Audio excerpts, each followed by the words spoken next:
Antes e depois da lei, um jeito diferente de assistir TV. Baixe agora mesmo o aplicativo do programa por este QR Code e tem acesso a entrevistas na íntegra, versão de rádio, links relacionados ao tema e muito mais. Sentença de morte. Era assim que os pacientes recebiam o diagnóstico da AIDS na década de 80. A doença que ataca o sistema imunológico da pessoa não poupou nenhuma classe social. Virou notícia rápido, contaminando famosos e anônimos. O HIV, o vírus da AIDS, logo se alastrou pelo Brasil e pelo mundo numa velocidade avassaladora e marcou para sempre a vida de muitas famílias. Antes da legislação que garante o tratamento de graça aos soropositivos, a luta era pela sobrevivência. Freddie Mercury, Cazuza, Renato Russo. Todos eles morreram vítimas de uma doença que começou misteriosa no final dos anos 70, mas que em pouco tempo se transformou na epidemia mais violenta do século XX. Os primeiros casos de AIDS no Brasil surgiram em 1980. Ninguém sabia direito que doença era aquela. Mais notícias tristes chegavam dos Estados Unidos sobre um câncer que estaria atacando o sistema imunológico das pessoas, fazendo com que doenças comuns, que poderiam ser combatidas pelo próprio organismo, se tornassem fatais. Era muito da noite, muito envolvimento, muita droga, mulher, uma área de risco, só vivia na área de risco.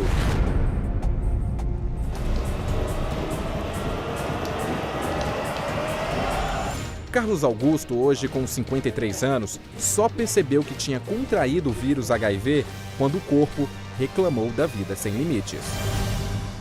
Um belo dia eu comecei a passar mal. O que o senhor sentia? Forte dores nos peitos, dor de cabeça, aquele negócio que vai cair, que não cai. Ele foi ao hospital pedir ajuda a uma médica. Achava que era pneumonia ou tuberculose.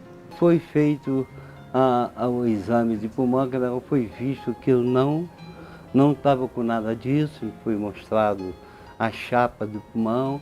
Então vou fazer um exame de sangue no senhor para ver na realidade o que o senhor usou, o que o senhor comeu, o que está acontecendo.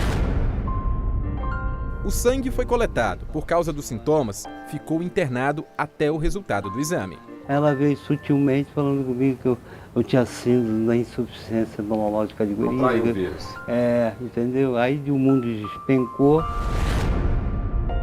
Naquele momento que ela falou para você, olha, vamos fazer um tratamento. Injeção foi o que eu mais tomei. De dipirona eu fiquei calejado, tanto tomar dipirona. Eu queria somente que minha dor de cabeça e minha dor no corpo parasse. Carlos faz parte das mais de 12.800 pessoas que já viviam com o vírus em 1991. Na época foi lançado o Videx, remédio que se somou ao AZT, medicamento utilizado para pessoas com câncer, e o primeiro a reduzir a multiplicação do HIV no organismo. Desde no começo, a quantidade de comprimidos diária que o indivíduo ingeria era muito grande. E aí, como além dos efeitos colaterais da medicação, isso também implicava muito na adesão ao tratamento. E o paciente que não adere não tem sucesso e aí você acaba não controlando a doença. Assim que Carlos descobriu ser soro positivo, o Brasil ainda começava o processo para aquisição e distribuição gratuita dos antirretrovirais. O problema é que nem todos os pacientes tinham acesso, porque o Brasil não produzia os medicamentos. O que a gente fazia? A gente tratava a infecção, tratava a pneumonia, tratava a tuberculose, tratava os problemas neurológicos, a gente tratava o colateral, mas não tratava a AIDS.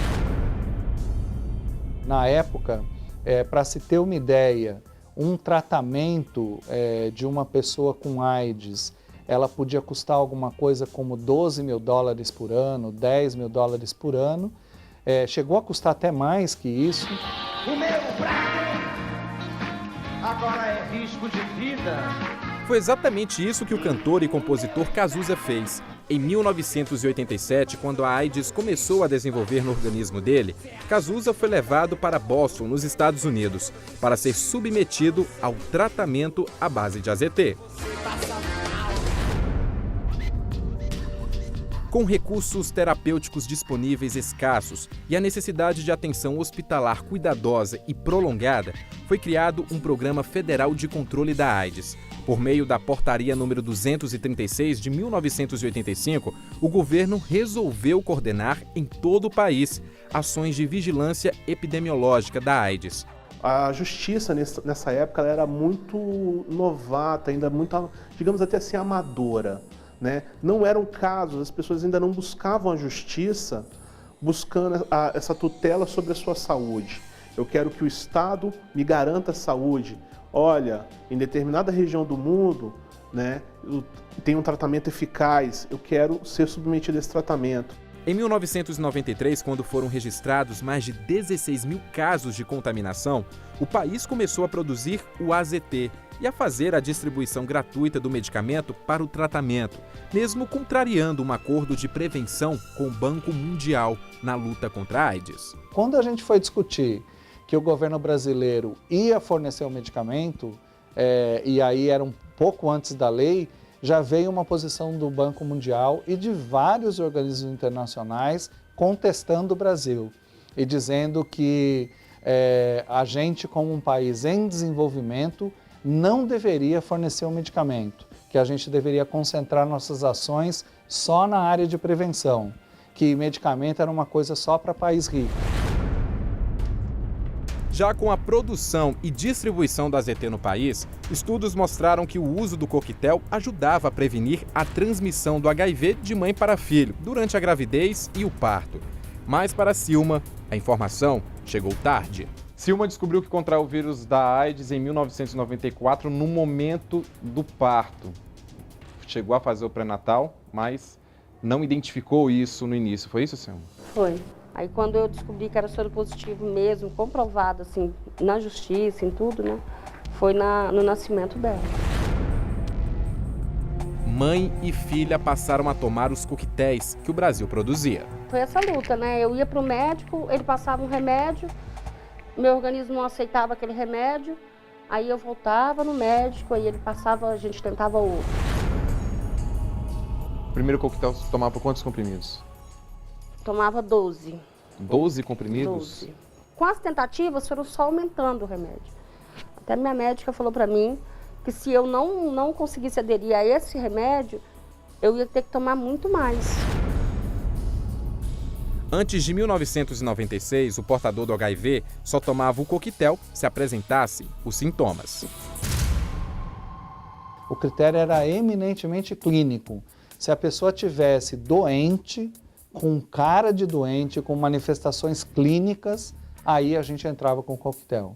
Mas o critério era já pegando pessoas bem doentes, o que é completamente diferente do que a gente faz hoje em dia. De lá para cá, nossa, eu perdi muitos amigos, muita gente conhecida. E na época também perdi por falta de tratamento, por não ter condições, as pessoas não tinham condições de pagar, né? Era muito caro os remédios. E nós não tínhamos o direito que a gente tem hoje. Silma batalhou pela sobrevivência da filha Jussara desde o nascimento, mas a jovem não conseguiu se adaptar ao tratamento. A imunidade baixou e ela morreu de tuberculose em 2014. Pode-se dizer que é o coquetel que mantém o portador do vírus da AIDS vivo? É.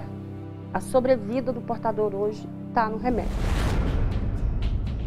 A gente não pode achar que simplesmente o tratamento é uma mágica que vai livrar de todos os problemas.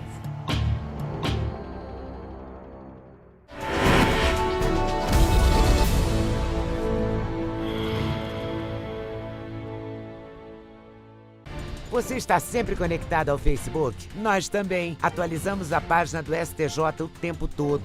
Fotos, ilustrações, vídeos, dicas sobre direito e cidadania para você ficar ligado ao que acontece aqui e no mundo. A página do STJ no Facebook conecta e informa. Com uma linguagem simples, descontraída, bem-humorada, conquista milhares de seguidores a cada dia e já chegou a mais de 1,5 milhão de pessoas. Somos o maior tribunal no Facebook. Espaço interativo. Aqui você pode conhecer melhor seus direitos e ainda participar de promoções, sorteios e jogos. De qualquer lugar você acessa as decisões que mudam o curso do país e saem das salas de julgamento e chegam até onde você está, em casa, no trabalho, em qualquer lugar. Acesse facebook.com/STJ Notícias. Superior Tribunal de Justiça, o Tribunal da Cidadania.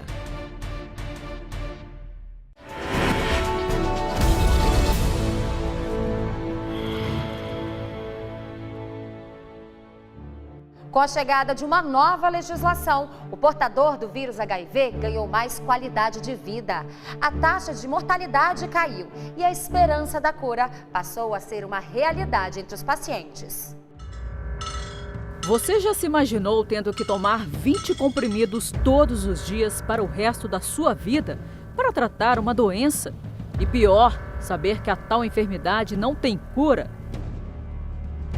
Essa foi a rotina diária desta mulher por mais de 10 anos. No começo eu sentia muita dor no estômago, muito difícil para se adaptar ao remédio. Isso às vezes dava queimação, às vezes o remédio estourava na garganta e ficava aquela coisa ruim. Mas antes de entendermos por que a nossa entrevistada toma tantos remédios, vamos conhecer a história dela. A mulher de 47 anos não quer mostrar o rosto e por isso vamos chamá-la de Maria, um nome fictício. A Maria, ela soube que estava com o vírus, com HIV, isso há uns 17 anos já, né, Maria? Como que você soube disso? Você procurou um médico por quê? Fiquei muito emagrecida, comecei a perder peso, começou a aparecer furúnculos no meu corpo, comecei a dar feridas no canto da boca, na língua. Aí fui no posto, eles fizeram um exame. E a médica me deu um diagnóstico assustador. Você está com AIDS.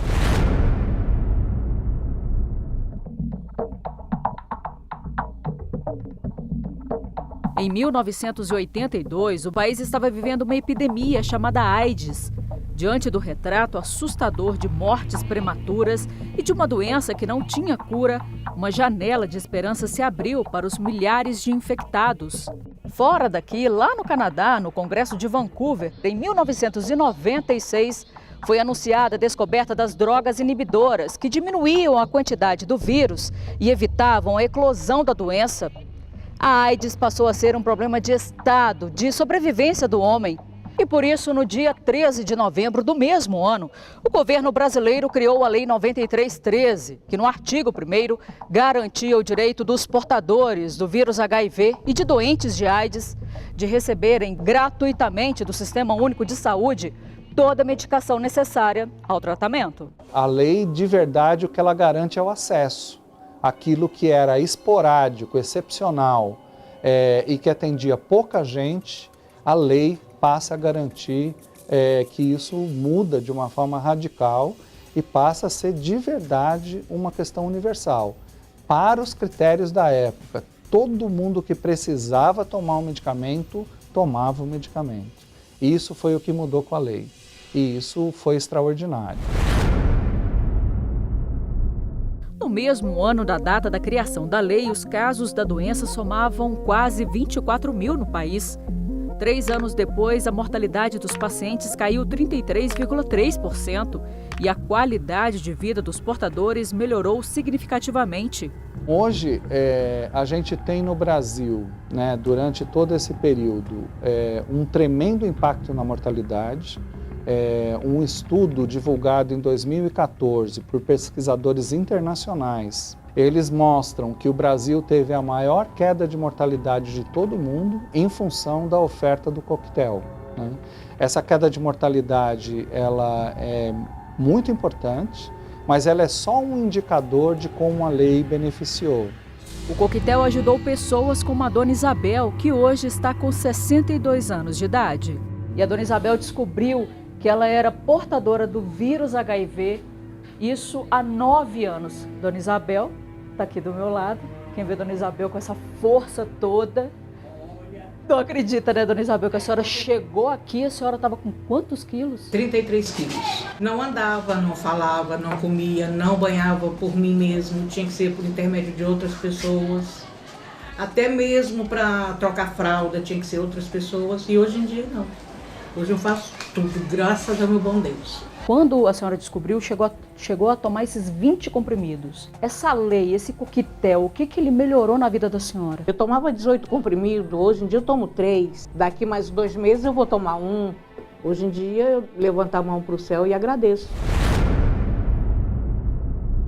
Vale a pena a gente dizer que daqueles 20 comprimidos que a pessoa tomava em 1996, assim que o coquetel foi implementado no país, eram 3 drogas diferentes, cada uma delas com vários comprimidos, né? Hoje a pessoa tem aqui, num só comprimido, né, uma única pílula, a pessoa tem o que a gente chama de 3 em 1, sendo que esse 1 comprimido tem muito menos efeito colateral do que tinha aquele medicamento de 19 anos atrás. Desde 2006, os casos de AIDS nos jovens entre 15 e 24 anos aumentaram mais de 50%, o que quer dizer mais jovens soropositivos. No resto do mundo, o número de novos casos de HIV entre os jovens caiu 32% em uma década. Isso segundo o Ministério da Saúde. Por que estamos indo para trás? Existe uma discussão sobre o possível impacto do acesso ao medicamento numa certa banalização, como se hoje fosse simples, porque se você contraiu HIV, você pode tomar medicamento. Aparentemente existe esse impacto, né? Mas não é simples a vida de quem precisa tomar um comprimido todos os dias da sua vida, o resto da sua vida. Digo para quem quer que seja, se cuide, se previna, que não tem nada melhor do que a saúde da gente. A AIDS mata, ainda está aí. Não é fácil tomar coquetel, não é fácil tomar o remédio. Você melhora com o remédio, lógico. Você estabiliza com o remédio, lógico. Mas os efeitos colaterais não é fácil. O recado que eu deixo para os jovens é que eles usem camisinha. O passaporte para a vida é o preservativo.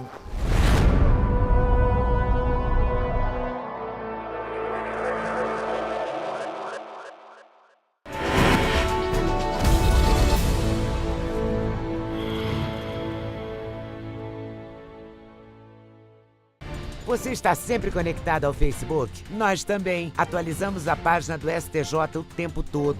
Fotos, ilustrações, vídeos, dicas sobre direito e cidadania para você ficar ligado ao que acontece aqui e no mundo. A página do STJ no Facebook conecta e informa. Com uma linguagem simples, descontraída, bem-humorada, conquista milhares de seguidores a cada dia e já chegou a mais de 1,5 milhão de pessoas. Somos o maior tribunal no Facebook. Espaço interativo. Aqui você pode conhecer melhor seus direitos e ainda participar de promoções, sorteios e jogos. De qualquer lugar você acessa as decisões que mudam o curso do país e saem das salas de julgamento e chegam até onde você está, em casa, no trabalho, em qualquer lugar. Acesse facebook.com/STJ Notícias. Superior Tribunal de Justiça, o Tribunal da Cidadania.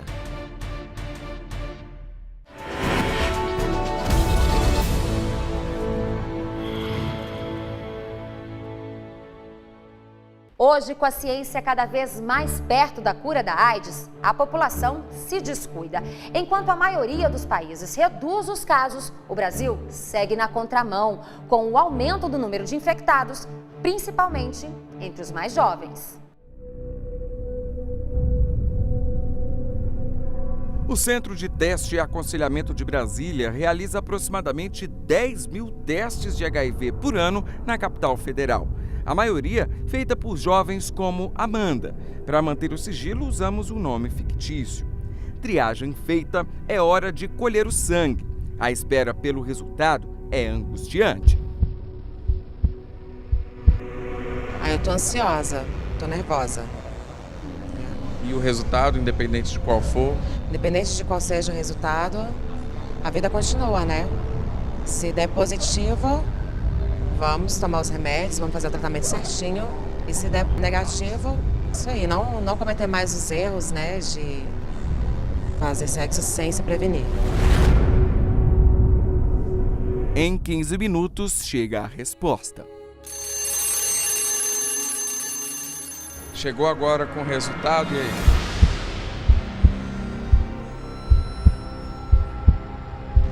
Ai, satisfatório. Graças a Deus estou limpa. Não reagente. Não reagente. Tiago, nome também fictício, não teve a mesma sorte. Há 5 meses, ele descobriu que é portador do vírus HIV. Um olhar diferente. É diferente quando você precisa de um remédio todos os dias para você manter a sua saúde, do que você poder comer qualquer porcaria, não ter que ter um horário para você tomar um remédio e tudo. Você não pode pensar mais, eu não quero tomar hoje. Você tem que tomar, porque senão você morre.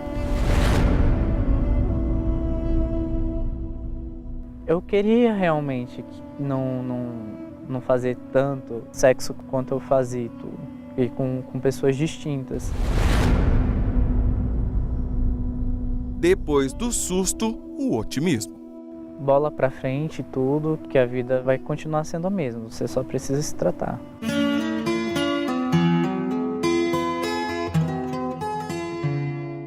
Tiago recebeu apoio de onde menos esperava, de quem mais precisava.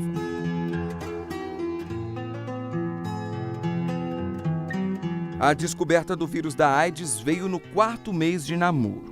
Fábio, como vamos chamar o namorado de Tiago, levou um susto. Foram momentos difíceis. Fiquei muito assustado a princípio, mas com o meio que eu sou obrigado a conviver, eu aprendi a lidar com isso. E eu fiquei pensando assim, e agora, e se eu também tiver? E agora, se eu passei por ele? Eu fiquei nesses questionamentos. Mas depois eu fui me acalmando e vi que não seria esse bicho de 7 cabeças assim. Fábio também fez o teste. O resultado deu negativo. Ele não tinha contraído o vírus. Mesmo assim, desde quando soube que o namorado era soro positivo, não virou as costas para ele. Pelo contrário. Quando eu falei para ele que eu tinha, ele foi bem maduro. Já foi em várias consultas comigo, então isso já mostra o quanto a pessoa gosta de ti. Prevenção, a palavra-chave deste relacionamento. Evitar fazer sexo sem camisinha, mesmo que a carga viral esteja indetectável, porque o próprio nome já diz, está indetectável, mas não significa que não tenha mais o vírus no sêmen. Unidos, eles se mostram dispostos a superar qualquer obstáculo. Hoje eu já vejo tudo como de uma forma assim normal, assim, nosso relacionamento, minha vida em si, juntamente com a dele, assim, no meu ponto de vista, tá normal. E quando a pergunta é sobre estar feliz, a resposta, mais uma vez, surpreende. Está sendo uma das experiências mais magníficas da minha vida estar com ele. Independentemente de qualquer coisa. Independentemente de qualquer coisa. Tiago faz parte do grupo que apresenta o maior número de casos de AIDS no país. Ao todo, 0,4% da população brasileira tem HIV, mas quando observado o panorama entre homens que fazem sexo com outros homens, esse número é maior. 11% dos gays maiores de 18 anos vivem com o vírus da AIDS no Brasil. O número saltou de 9 casos por 100 mil habitantes em 2004 para quase 13 por 100 mil habitantes em 2013. Todos nós somos vulneráveis, mas existem segmentos da população que são mais afetados por essa doença ou por essa dinâmica de transmissão que a gente vive. A Organização das Nações Unidas está preocupada com o crescimento do número de homossexuais infectados pelo vírus da AIDS no Brasil. De acordo com a ONU, os casos alavancaram as estatísticas. Entre 2005 e 2013, houve um aumento de 11% dos casos da AIDS no país, enquanto a taxa mundial caiu 27,5%. Mesmo com um número alarmante, dados do Ministério da Saúde mostram que a mortalidade pela AIDS caiu 67,3% nos últimos 10 anos no Brasil. De acordo com este especialista, a queda no número de mortes se explica pelo avanço da medicina somado ao tratamento disponível na rede pública de saúde. Então, acho que o nosso desafio é se adaptar e desenvolver que outras estratégias inovadoras que a gente tem que implementar, né? Pesquisar do ponto de vista sociológico, antropológico, clínico, né? Que a gente possa implementar para atuar e isso ser rapidamente inserido nas estratégias dos sistemas públicos de saúde. João sabe a importância do tratamento. Descobriu que tinha AIDS há 13 anos. No começo, não conseguiu tomar a medicação que precisava. Ficou 10 anos sem ter acesso ao coquetel. Pensou até em abrir um processo para conseguir tomar a medicação. Depois da lei que possibilitou a distribuição gratuita do coquetel, ele finalmente conseguiu ter acesso aos remédios. João lembra que no início do tratamento foi um momento de mudanças radicais. Depois que você descobre que você é soro positivo, você tem um monte de coisas que mudam na vida da gente. A gente passa a ter que tomar vacinas que pessoas sem nenhum problema de saúde não precisam tomar necessariamente, né? Você passa a ter cuidados com a alimentação, por questões da medicação, né? Então você acaba tendo que tomar cuidados com medicação, exercício físico é essencial, o sexo só com camisinha. Se a AIDS não tem cura, a desinformação tem. João alerta, é preciso estar atento às notícias sobre a doença. A primeira sensação foi que eu ia morrer, então eu desesperei, eu fiquei muito desesperado, assim, de ficar assustado com aquela situação toda. Mas aí depois eu comecei a procurar informação sobre isso, né? A procurar saber como que funcionava o HIV, como que eu podia viver com aquilo, né? Como que funcionava a questão da medicação. Hoje, a carga viral de João é praticamente nula, o que significa que os remédios estão fazendo o efeito. E apesar dele ser portador do vírus da AIDS, a possibilidade de transmissão da doença é baixíssima. Você vai melhorando cada vez mais a sua saúde e é uma vitória. Pô, tô conseguindo, meu CD4 tá cada vez mais alto, e é esse tipo de comentário que rola. Encarar a doença de frente. Há tempos, a AIDS deixou de ser uma sentença de morte. Para o portador do vírus, não se isolar é crucial para o sucesso do tratamento. Para quem convive com soropositivos, a prevenção continua sendo o melhor remédio. Em todo caso, é preciso sempre lembrar que não há contaminação abraçando ou beijando, por exemplo. Pensar no bem-estar da pessoa é muito importante. A descoberta da doença é o início de um longo caminho, trilhado passo a passo.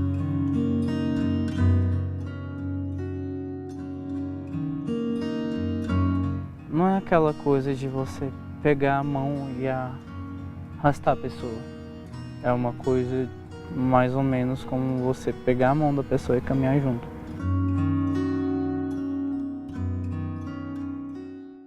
Antes e depois da lei, aqui você acompanha os direitos e deveres do cidadão, os passos da justiça e as decisões que mudaram histórias de vida. Nós temos um encontro marcado na próxima semana, mas você pode entrar em contato pelo e-mail antes e depois da lei, @stj.jus.br e mandar a sua sugestão. E não se esqueça, a sua participação é muito importante para nós. Eu fico por aqui, obrigada pela sua companhia e até o próximo programa.